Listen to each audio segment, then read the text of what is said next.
जाने जाते हैं गुण इकोनॉमिक्स को आसान करके आम भाषा में आम आदमी तक समझाने के लिए। अभी 2 दिन हो गए हैं बजट आए हुए, लेकिन फिर भी आम आदमी चक्कर काट रहा है कि भाई ये बजट कैसा था, क्योंकि इसको लेकर बटी हुई राय आ रही है। आपको ये बजट कैसा लगा? धन्यवाद। हमारी पहली महिला वित्त मंत्री, फाइनेंस मिनिस्टर, 5वीं दफा उन्होंने बजट दिया है। मैं बात करता हूं ग्लोबलाइजेशन नहीं, स्लोबलाइजेशन। दुनिया पूरी स्लो हो रखी है इस समय। उस स्लो दुनिया में जॉब ले ऑफ, पैंडेमिक और इन्फ्लेशन बहुत रहा। यूक्रेन रशिया के वॉर का बहुत इफेक्ट रहा।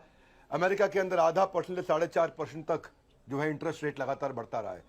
आपको अगर दुनिया की इकोनॉमी को समझना है, पहले 2 इकोनॉमी को देखो, एक अमेरिका की, एक चाइना की। दोनों मिलकर के दुनिया की 46% जीडीपी को कंट्रीब्यूट करते हैं। अमेरिका की हालत खराब थी क्योंकि वहां इंटरेस्ट रेट, इन्फ्लेशन और जॉब की दिक्कत रही, और चाइना तो आप जानते हैं फ्लक्चुएटिंग इकोनॉमी रही पैंडेमिक के कारण। उस दौरान भारत फिर भी अच्छा रहा, यहां कंजम्पशन चलता रहा, यहां टैक्सेस अच्छी तरीके से लिए गए, काफी कलेक्शन रहा, टैक्सेस का ग्रोथ हुआ क्योंकि इंफ्रास्ट्रक्चर में पैसा लगाया गया। फिस्कल डेफिसिट को समझ लो आप। फिस्कल क्या होता है, फिस्कल डेफिसिट क्या होता है? आय और व्यय, क्या आया और क्या गया। अगर ज्यादा आया कम गया तो फिस्कल सरप्लस। भारत को आप एक कंपनी की तरह देखो, कॉर्पोरेट की तरह देखो। भारत कमाता भी है, भारत खर्चा भी करता है। भारत जब कमाता ज्यादा है, खर्चा कम करता है तो फिस्कल सरप्लस। भारत जब कमाता कम है, खर्चा ज्यादा करता है तो फिस्कल डेफिसिट। तो हमारा देश फिस्कल डेफिसिट में ही चल रहा है। हमारे खर्चे बहुत ज्यादा है। निर्मला ताई ये बात समझ गई हैं कि खर्चे घटाना मुश्किल है, इनकम बढ़ाना आसान है। उन्होंने इनकम बढ़ाने पर काम किया। उन्होंने 25% ज्यादा टैक्स कलेक्शन किया, बोथ डायरेक्ट और जीएसटी दोनों कलेक्शन बहुत अच्छा रहा हमारे देश के अंदर। निर्मला ताई इस बात को समझ सकी, फिस्कल कंसोलिडेशन उन्होंने किया। और यही अगर आप देखा जाए आजू बाजू के देशों में, आपको जानना जरूरी है कि 2023 के अंदर जो ग्रोथ रेट था जीडीपी का, वो जानना आपको समझना है। उससे आपको कंपैरिजन समझ में आएगा। यूएस का 1%, चाइना का 4%, जर्मनी माइनस में, जापान 1.5%, यूके 0.5% भी नहीं है, और इंडिया 6.25% पे रहा, या 6.1% बोलूंगा। तो इस समय अगर आसपास का हाल बेहाल है, हमारी चाल फिर भी बेमिसाल है क्योंकि हमने केपेक्स पे अच्छा पैसा लगाया। और इस दफा भी अगर आप देखोगे, पहले 4.25 लाख करोड़ था, उसके अगले साल जो है 7.5 लाख करोड़ था, और इस साल 10 लाख करोड़ पे चले गए। तो आपको एक बात समझना जरूरी है कि जब आप कोई खर्चा करते हो, किसी को कुछ फ्री में देते हो, तो 1 रुपया फ्री में देने से 90 पैसे की इकोनॉमिक एक्टिविटी होती है। लेकिन जब आप केपेक्स पे लगाते हो, इंफ्रास्ट्रक्चर पे लगाते हो, तो 1 रुपया खर्च करने से 3-3.5 रुपए की इकोनॉमिक एक्टिविटी होती है।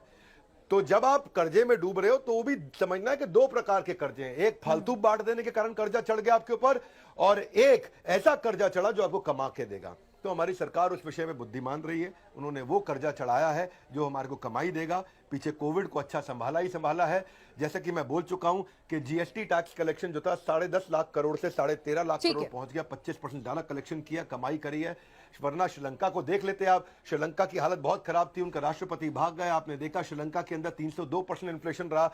बाजू में बांग्लादेश है, उसको समझना जरूरी है। वहां पे एक्सपोर्ट समाप्त हो गया, एनर्जी क्राइसिस हो गया, देश डूब गया। 48% वहां इन्फ्लेशन बढ़ गया है। और पाकिस्तान तो साउथ एशिया की वीकेस्ट इकोनॉमी है ही। पाकिस्तान में तो केवल $4 बिलियन बचा है इस समय, यानी कि 3 हफ्ते का इंपोर्ट। उसके बाद पाकिस्तान किससे भिक्षा मांगेगा समझ में नहीं आता है। पाकिस्तान में भी इन्फ्लेशन इस समय 88% रहा है। जबकि आप इंडिया को देखेंगे तो इंडिया में आप देखेंगे करेंसी डिवैल्यूएशन हुआ, लेकिन केवल 9.5% हुआ, और बल्कि इन्फ्लेशन काफी कंट्रोल में रहा हमारे। और फॉरेक्स भी हमने काफी कंट्रोल में रखा। 6ठे नंबर पे आते हैं हम दुनिया के अंदर। आप इसको देखेंगे तो बजट ये है, आज आप लगभग 10-12 राज्यों के अंदर इलेक्शन आने के बावजूद, मध्य प्रदेश, छत्तीसगढ़, तेलंगाना, कर्नाटका, राजस्थान, नॉर्थ ईस्ट में पूरे में इलेक्शन आ रहे हैं, जनरल इलेक्शन आ रहे हैं, बावजूद उसके सरकार ने फ्री में कुछ नहीं बांटा। तो थोड़ा करेज दिखाया सरकार ने। करेज वाली सरकार है, कर्जा कम करने वाली सरकार है जी। धन्यवाद जी। विवेक बिंद्रा जी, एक आम आदमी के लिए ठीक है, सब आपको लगता है सरकार ने समझदारी से खर्चा किया है, और जब दुनिया की इकोनॉमी कोलैप्स हो रही है तो हम लोग भले ही सुस्त रफ्तार से सही लेकिन आगे बढ़ रहे हैं। लेकिन अगर मैं आपसे जानना चाहूं, क्या ये बजट नौकरियां जनरेट करेगा? क्योंकि एक आम आदमी कहता है कि ठीक है भाई, मैं महंगाई झेल लूंगा, मैं सब कुछ मैनेज कर लूंगा, लेकिन मुझे पैसे तो दे दो, यानी मुझे नौकरी तो दे दो। आपको लगता है कि ये बजट रोजगार जनरेट करने वाला है?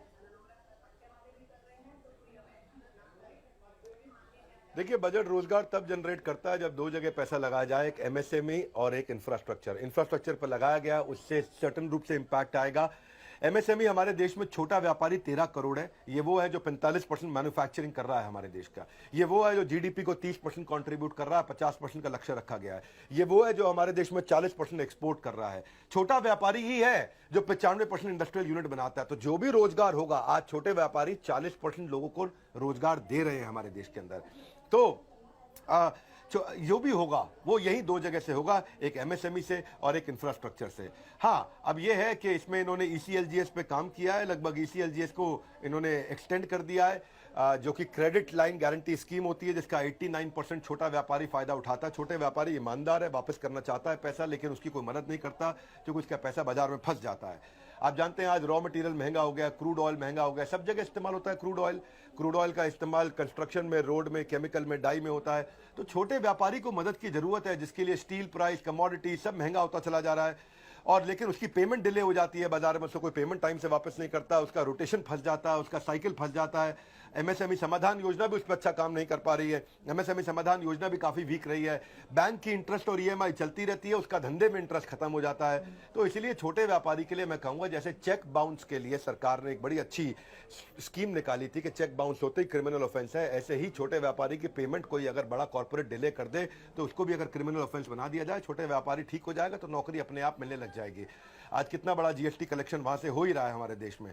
तो मैं यही कहूंगा कि दो चीजें हैं, एक इंफ्रास्ट्रक्चर है और एक छोटा व्यापारी है। अगर ये दो चीजें ठीक हो जाती हैं तो काफी असर आ जाएगा। आज इंफ्रास्ट्रक्चर से जब आप बड़ा कंस्ट्रक्शन करते हैं, रोड बनाते हैं, भारत परिमाला योजना पे काम कर रहे हैं आप, उससे क्या होता है? क्षमा चाहता हूं, कुछ कह रहे हैं? नहीं, मैं आप ही की बात में एक्नॉलेज कर रही थी। जी बोलिए। अमेरिका में सड़कें इसलिए नहीं है क्योंकि अमेरिका एक अमीर देश है। अमेरिका एक अमीर देश इसलिए क्योंकि अमेरिका में सड़कें हैं, और सड़क होने से व्यापार बढ़ता है। तो जो इंफ्रास्ट्रक्चर है उससे जॉब क्रिएशन होती है, जिसपे 10 लाख करोड़ रुपए लगाया गया, जिसपे लगातार ज्यादा से ज्यादा पैसा लगाया जा रहा है। इसी का इंपैक्ट है जिससे मटेरियल, जॉब क्रिएशन, लेबर सब आती है। Steel, cement, wood, mining, tile, sanitary ware, paint, earth mover, बड़े बड़े जेसीबी, मशीनें, engineer, consultant, plumber, carpenter, electrician, labour, real estate आगे बढ़ेगा, इंफ्रास्ट्रक्चर आगे बढ़ेगा। एयरपोर्ट देखो, ये जो भारत परिमाला योजना है कि भारत में माला की तरह एक सड़क को बना दिया जाए, पूरे के पूरे भारत को कनेक्ट कर दिया जाए, इसी से असली फर्क पड़ता है। क्योंकि देखो, छोटा सा नोएडा एक्सप्रेसवे, आपका दफ्तर नोएडा में है शायद, इसलिए बता रहा हूं, छोटा सा नोएडा एक्सप्रेसवे 25 किलोमीटर का, लेकिन फर्क क्या पड़ा उससे? 1 करोड़ स्क्वायर फीट के ऑफिस आ गए, 1 लाख से ज्यादा वहां पे ऑफिस वर्कर आ गए। टीसीएस, एचसीएल, सैमसंग, जेनपैक सब वहां काम करते हैं। 1 लाख से ज्यादा मकान बन गए वहां पे, खूब रेस्टोरेंट, होटल, फूड चेन सब आ गए। तो अगर जब ये सड़क बनती है तो सब कुछ होता है। ये 50 एयरपोर्ट, हेलीपैड सब बना रहे हैं, इसी से ही नौकरियां बनेगी। तुरंत नहीं दिखेगी, लेकिन इन्वेस्टमेंट बढ़ने से बहुत फर्क पड़ता है। और जो है बाकी राज्यों को भी ऐसा करना चाहिए। और रोड पे, रेल पे, एयरपोर्ट पे, मास ट्रांसपोर्ट पे, सीवेज पे, जितना समुद्री जहाज, अगर ये जितना ज्यादा इंफ्रास्ट्रक्चर पे काम होगा, नौकरियां बढ़ेंगी। वही हमारे रेलवेज में भी हुआ है, 9 गुना ज्यादा इंक्रीज किया गया है 2013-14 के मुकाबले जो बजट रहा है इस बार। इस समय 2,40,000 करोड़ रुपए का बजट लगाया गया है। अब मुझे ऐसा लगता है कि यही एक तरीका है कि एक्सपोर्ट बढ़ाइए, एमएसएमई को बढ़ाइए और इंफ्रास्ट्रक्चर बढ़ाइए, नौकरी तभी मिलती है। विवेक जी, मेरा आपसे आखिरी सवाल है इस बजट को लेकर।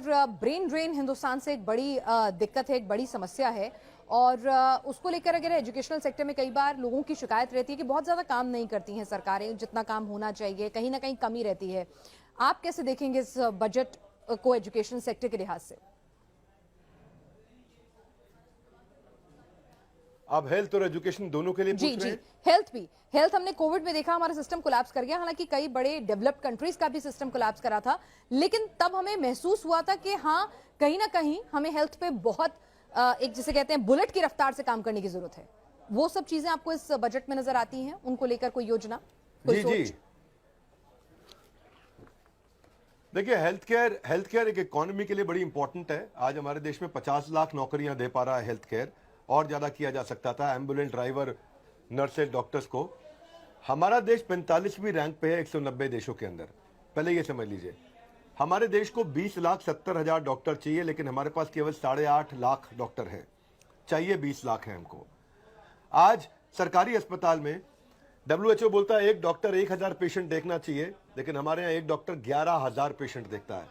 डॉक्टर के पास समय नहीं है। मरीज ऐसे पड़े जैसे ठेले के ऊपर सब्जी का ढेर। एक बेचारा डॉक्टर किस की करेगा केयर। तो हेल्थ इंफ्रास्ट्रक्चर हमारा कमजोर है। हमें चाहिए 11 लाख डॉक्टर, पर सीटें ऐड करी गई केवल 11,000। 11 लाख 11,000। तो उसका अर्थ यह है कि हम हेल्थ केयर में बहुत पीछे हैं। नर्सेज हमें जितनी चाहिए उसकी आधी है हमारे पास। 1,25,000 आईसीयू बेड है, हमें 7 लाख आईसीयू बेड चाहिए। तो भारत जैसी इकोनॉमी की रिक्वायरमेंट बहुत बड़ी है। आपको ये समझना है, पर पर्सन जो स्पेंड है वो अमेरिका का $11,000 है, स्विट्जरलैंड का $10,000 है, नॉर्वे का $8,000 है, और हमारे भारत का केवल $64 है। तो जो पर पर्सन स्पेंड है, हम लोग घाना, कीनिया, नाइजीरिया, जाम्बिया जैसे अफ्रीकन देशों से भी पीछे चल रहे हैं जी। इसलिए इस एरिया में मैं चाहता हूं कि सरकार को और काम करना चाहिए था। सरकार ने कुछ काम किया, सिकल सेल एनीमिया पे काम किया, लोगों का टेस्ट करने पे काम किया, कुछ नर्सेज बढ़ाने के लिए 157 नर्सेज कॉलेज भी बनाए हैं, 1250 करोड़ रुपया R&D पे दवाइयों के लिए इन्वेस्ट कर रहे हैं। परंतु मुझे ऐसा लगता है जो कमी है उसमें 70% total health care spend private player कर रहे हैं। सरकार ने अभी कम पैसा लगाया है, 3.9% से 6% बढ़ा है थोड़ा सा, लेकिन अगर कुछ इंश्योरेंस पे टैक्स बेनिफिट दे दें और मेडिकल टूरिज्म को बूस्ट करें अगर, जी जी, है ना, उससे काम चल सकता है। मेडिकल टूरिज्म को बूस्ट किया जाए, प्राइवेट प्लेयर को बोले मेडिकल टूरिज्म के लिए काम करें। और जहां तक आपने एजुकेशन पे पूछा, अगर आप अलाउ करें तो मैं एजुकेशन पे चर्चा करता हूं। 45,000 डिग्री कॉलेज है हमारे देश में, 1,000 यूनिवर्सिटी है, और आज भी हमारा देश जीडीपी स्पेंड एजुकेशन पे बहुत कम कर रहा है। आज आप देखेंगे मिनिस्ट्री ऑफ एजुकेशन बोलता है कि हम बच्चे पर टीचर कम करते चले जा रहे हैं, लेकिन अमेरिका में 15 बच्चों पे एक टीचर है। भारत अभी बहुत दूर है। आप हैरान हो जाएंगे जान के कि हम एडटेक कैपिटल बन गए हैं दुनिया की, लेकिन 6,000 स्कूल ऐसे हैं हमारे देश में जहां बिल्डिंग भी नहीं है। हम एडटेक कोर्स में 77,000 करोड़ रुपया एडटेक में इन्वेस्ट हुआ, लेकिन 77% हमारे देश के जो स्कूल हैं उसमें बिजली तक नहीं है। तो बहुत दूर हैं अभी हम लोग। डिजिटल एजुकेशन को हम प्रमोट करते हैं, पर 9.5 लाख बच्चों के पास स्कूल के अंदर, जो 9.5 लाख स्कूल के अंदर कंप्यूटर तक नहीं है। 87% स्कूल के अंदर हमारे यहाँ इंटरनेट फैसिलिटी नहीं है। तो अभी हम लोग बहुत दूर हैं। इसमें केरला ने अच्छा काम किया, आंध्रा, पंजाब, राजस्थान, गुजरात, महाराष्ट्र और चंडीगढ़ ने ठीक ठाक किया। उत्तर प्रदेश सबसे खराब चल रहा है इस विषय में। उत्तर प्रदेश को काम करना चाहिए। केरला में टेक्नोलॉजी शुरू से इंप्लीमेंट करी गई है। अगर आप इंडिया और यूएस को देखेंगे तो बहुत फर्क है आज इंफ्रास्ट्रक्चर में। जो इंडिया है $3.5 ट्रिलियन लगा रहा है, और अमेरिका $23 ट्रिलियन एजुकेशन पे खर्च करता है। यहाँ पे पढ़ाई तो फ्री है, लेकिन पढ़ाई होती नहीं है। स्कूल के अंदर बच्चा पहुंचता ही नहीं है क्लासरूम के अंदर। तो मैं चाहता हूं जो NEP न्यू एजुकेशन पॉलिसी सरकार ने रोल आउट की, उसका एग्जीक्यूशन कमजोर है। वो अभी पूरी तरह रोल आउट नहीं हो पा रहा, या शुरू भी ढंग से नहीं हुआ है। राइट टू एजुकेशन भी ढंग से, तो NEP के लिए सरकार को काम करना चाहिए। इसके लिए अलग से टीम बनानी चाहिए। इसकी एजुकेशन की एग्जीक्यूशन बहुत तेज चाहिए। मैं कहूंगा कि इसमें प्रिंसिपल सेक्रेटरी NEP इंप्लीमेंटेशन के लिए अलग होना चाहिए। आज 1,12,000 करोड़ रुपया हमारी GDP का आपने इन्वेस्ट तो किया है, वो अमाउंट बढ़ा के इन्वेस्ट किया है, पर अभी भी इस पे बहुत काम करना बाकी है। मैं ये कहना चाहूंगा कि एडटेक पे सब्सिडी दीजिए। आप एजुकेशन पे 18% क्यों इस समय GST चार्ज कर रहे हैं जी? आप सस्ती एजुकेशन को GST से बाहर कर दीजिए। एक बच्चे को 18% से 3% या 5% पे ले आइए, और हो सके तो इसमें से GST हटा दीजिए।